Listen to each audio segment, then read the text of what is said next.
नमस्कार दोस्तों आज हम करने वाले हैं इतिहास से संबंधित काफ़ी महत्वपूर्ण प्रश्न।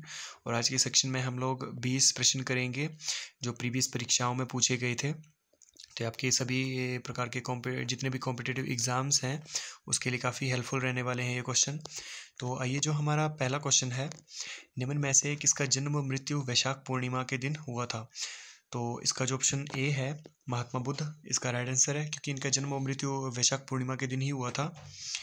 अगला क्वेश्चन देखते हैं, निम्न में से सबसे पुराना राजवंश कौन सा है। तो जो सबसे पुराना राजवंश था वो मौर्य साम्राज्य था, मौर्य राजवंश था, इसका राइट आंसर है। और इससे संबंधित एक प्रश्न हमेशा पूछा ही जाता है, राजवंश और उनके संस्थापकों से संबंधित प्रश्न पूछा जाता है। तो आप इसका भी याद रखिएगा, जितने भी राजवंश हैं और उनके संस्थापक हैं वो आप अच्छे से पढ़ लीजिएगा। निम्न में से किस स्थल पर सिकंदर की मृत्यु हुई थी। तो जो सिकंदर की मृत्यु हुई थी वो बेबीलोन नामक स्थान पर हुई थी। तो इसका ऑप्शन 3 राइट आंसर हो जाएगा। अगला क्वेश्चन देखते हैं, प्राचीन भारत में मगध राज्य की राजधानी प्रारंभ में कहाँ थी। तो जो प्राचीन भारत है, भारत में मगध राज्य की राजधानी थी वो राजगीर में थी। तो इसका ऑप्शन बी राइट आंसर हो जाएगा। मौर्य वंश के संस्थापक कौन थे। तो मौर्य वंश की जो स्थापना की थी वो चंद्रगुप्त मौर्य जी ने की थी। और इनकी स्थापना करने के लिए जो चाणक्य हैं इन्होंने काफ़ी चंद्रगुप्त मौर्य का सहयोग किया था। तो चाणक्य ने इनका काफ़ी सहयोग किया था, यह भी आप याद रखिएगा। मौर्य साम्राज्य का समयकाल क्या था। तो मौर्य साम्राज्य का जो समयकाल था वो 300 BC से 184 BC था। तो इसका 300 ये बी ऑप्शन सही हो जाएगा। बौद्ध धर्म का प्रचार करने के लिए अशोक ने श्रीलंका किसे भेजा था। तो बौद्ध धर्म का प्रचार करने के लिए अशोक ने जिसे श्रीलंका भेजा था वो थे महेंद्र अशोक के पुत्र थे। चंद्रगुप्त मौर्य का पोता कौन था। तो चंद्रगुप्त मौर्य का पोता अशोक, इसका राइट आंसर है। कलिंग युद्ध कब लड़ा गया था। तो जो कलिंग युद्ध था वो 261 माफ़ कीजिएगा 261 BC में लड़ा गया था। और ये चंद्रगुप्त मौर्य के पोते अशोक ने ये युद्ध लड़ा था। और इसके बाद इन्होंने युद्ध करना भी छोड़ दिया था और बौद्ध धर्म को अपना लिया था। दिल्ली के पास मेहरौली का लौह स्तंभ किस वंश के शासक द्वारा स्थापित किया गया था। तो यहाँ ऑप्शन ए हो जाएगा इसका, गुप्त शासकों द्वारा। किस शासक की उपलब्धियों को इलाहाबाद स्तंभ लेख में उत्कीर्ण किया गया है। तो इसका ऑप्शन बी हो जाएगा, समुद्रगुप्त। अगला क्वेश्चन देखते हैं, आर्यभट्ट व वराहमिहिर किसके समकालीन थे। तो आर्यभट्ट और वराहमिहिर गुप्तों के समकालीन थे। तो इसका ऑप्शन ए हो जाएगा,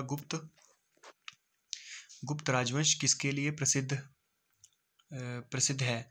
तो जो गुप्त राजवंश था वो मैंने पहले भी बताया कि कला एवं स्थापत्य के लिए काफ़ी ज़्यादा प्रसिद्ध था। तो आप याद रखिएगा, इसे स्वर्ण युग भी कहा जाता था। गुप्त वंश की स्थापना किसने की थी। तो गुप्त वंश की स्थापना जो की थी वो श्रीगुप्त जी ने की थी।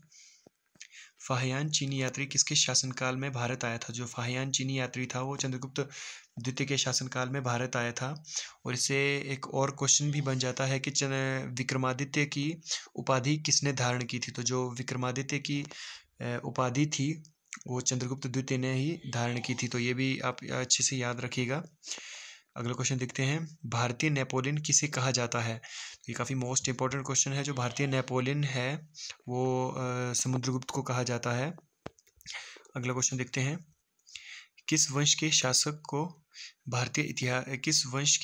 को भारतीय इतिहास का स्वर्ण युग कहा जाता है। जैसे मैंने पहले भी बताया कि गुप्त काल को ही भारतीय इतिहास का स्वर्ण युग कहा जाता है, क्योंकि इसमें कला एवं स्थापत्य से संबंधित काफ़ी विकास हुआ था। कला एवं स्थापत्य से संबंधित किस दक्षिण भारतीय शासक ने हर्षवर्धन को नर्मदा नदी के किनारे पराजित किया था। तो हर्षवर्धन को पुलकेशिन द्वितीय ने पराजित किया था। अगला क्वेश्चन देखते हैं, हर्षवर्धन के साम्राज्य की राजधानी कहाँ थी। तो जो हर्षवर्धन थे उनके साम्राज्य की राजधानी कन्नौज थी। तो इसका ऑप्शन ए हो जाएगा, कन्नौज। ये लास्ट क्वेश्चन देखते हैं, चीनी यात्री हेनसोंग किसके शासनकाल में भारत आया था। तो जो चीनी यात्री हेनसोंग था वो हर्षवर्धन के शासनकाल में भारत आया था। तो आप इसे ऐसे भी याद रख सकते हैं कि ह से हेनसोंग और ह से हर्षवर्धन। तो ये थे आज के कुछ इम्पोर्टेंट क्वेश्चन। अगर वीडियो अच्छा लगा हो तो मेरा चैनल सब्सक्राइब ज़रूर करिएगा।